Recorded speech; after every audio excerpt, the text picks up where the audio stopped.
पंजाब के पूर्व सीएम प्रकाश सिंह बादल की दुनिया से विदाई पंजाब के साथ साथ हरियाणा की सियासत पर भी बड़ा असर डालने का काम करेगी। भारत के सबसे बुजुर्ग सियासतदारों में शामिल प्रकाश सिंह बादल पूरे उत्तर भारत की पॉलिटिक्स को हिलाने का काम करते थे, प्रभावित करने का काम करते थे। प्रकाश सिंह बादल के बलबूते पर ही भाजपा उत्तर भारत में अपना जनाधार बनाने में सफल रही। प्रकाश सिंह बादल के साथ लगकर ही बीजेपी पहले पंजाब में उभरी और उसके बाद हरियाणा में आगे बढ़ी।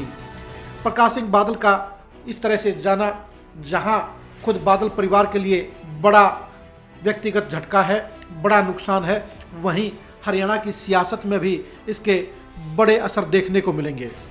प्रकाश सिंह बादल के साथ जहां जननायक चौधरी देवीलाल का पगड़ी बदल भाई का रिश्ता था, वहीं देवीलाल परिवार का हर शख्स उनके साथ बेहद करीबी से जुड़ा हुआ था। प्रकाश सिंह बादल के जाने के बाद अब चौटाला परिवार के बीच पुल का काम करने वाला कोई चेहरा नहीं बचा है। जी हाँ, चौटाला परिवार में मध्यस्थता की बात करने वाला अब कोई भी शख्स इस दुनिया में नहीं है। प्रकाश सिंह ही बादल ही एकमात्र ऐसे शख्स थे जो दोनों परिवारों को बिठाकर उनके बीच में समझौता करवा सकते थे, उन्हें एक रास्ते पर चला सकते थे। प्रकाश सिंह बादल के साथ मिलकर ओम प्रकाश चौटाला ने अपनी पार्टी में भाईचारा चलाया। उन्होंने पहले के चुनाव में लगातार अकाली दल के साथ गठबंधन करके हरियाणा में सियासत की। प्रकाश सिंह बादल के साथ चलना चौटाला के लिए हमेशा फायदेमंद रहा, क्योंकि उनके कारण ही कट्टर सिख वोटरों के वोट इनेलो को मिलते रहे। प्रकाश सिंह बादल के एसओएल मुद्दे पर दूसरा रुख अपनाने के चलते इनेलो ने पिछले चुनाव से पहले अकाली दल के साथ सियासी दूरियां बना ली, लेकिन व्यक्तिगत तौर पर दोनों ही परिवारों के बीच में नज़दीकी रिश्ता कायम रहा। 2024 के चुनाव में प्रकाश सिंह बादल का इस दुनिया में नहीं होना हरियाणा की सियासत पर बड़ा असर डालने का काम करेगा, क्योंकि सुखबीर सिंह बादल के लिए इनेलो या जननायक जनता पार्टी में से एक को पार्टनर के तौर पर चुनना आसान नहीं होगा। सुखबीर बादल का वो रुतबा, वो रसूख नहीं है जो प्रकाश सिंह बादल का था।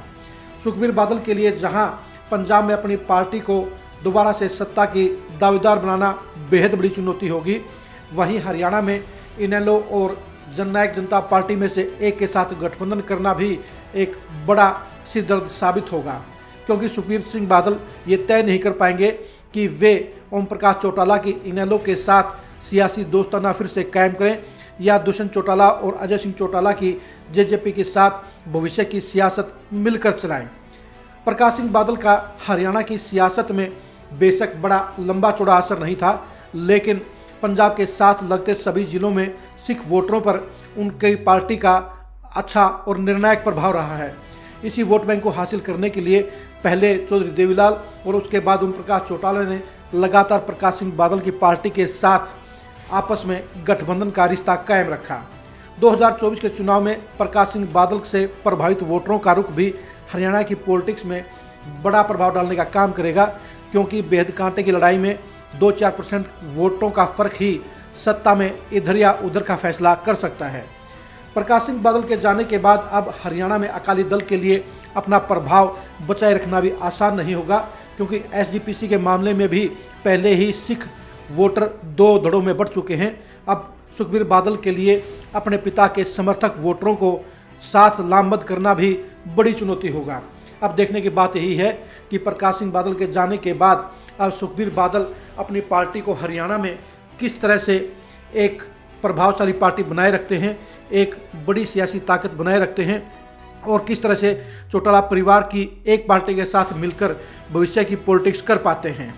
ये सही बात है कि प्रकाश सिंह बादल जैसी पकड़, प्रकाश सिंह बादल जैसा रुतबा और प्रकाश सिंह बादल जैसी सियासी शख्सियत सुखबीर बादल को बनने में अभी सालों लगेंगे। इसलिए उनके सामने पंजाब में जहां अपना रसूख और अस्तित्व बचाए रखना बेहद कठिन होगा, वहीं दूसरी तरफ हरियाणा में वर्षों की मेहनत की गई पार्टी को बचाए रखना, बनाए रखना भी बेहद बड़ी चुनौती होगा।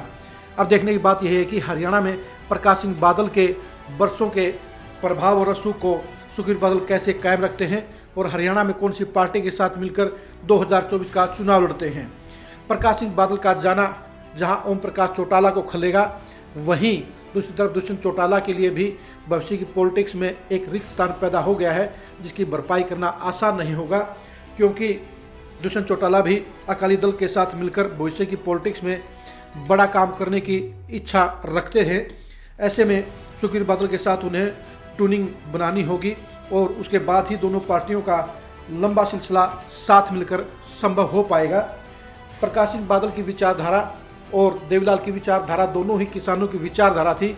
अब दोनों ही पार्टियों के शिखर पुरुष इस दुनिया से चले गए हैं।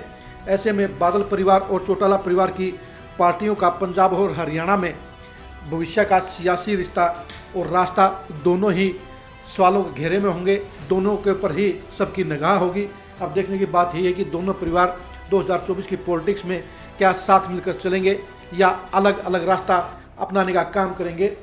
बादल परिवार और देवीलाल परिवार की पॉलिटिक्स पर लगातार खरी खरी न्यूज़ का फोकस रहेगा।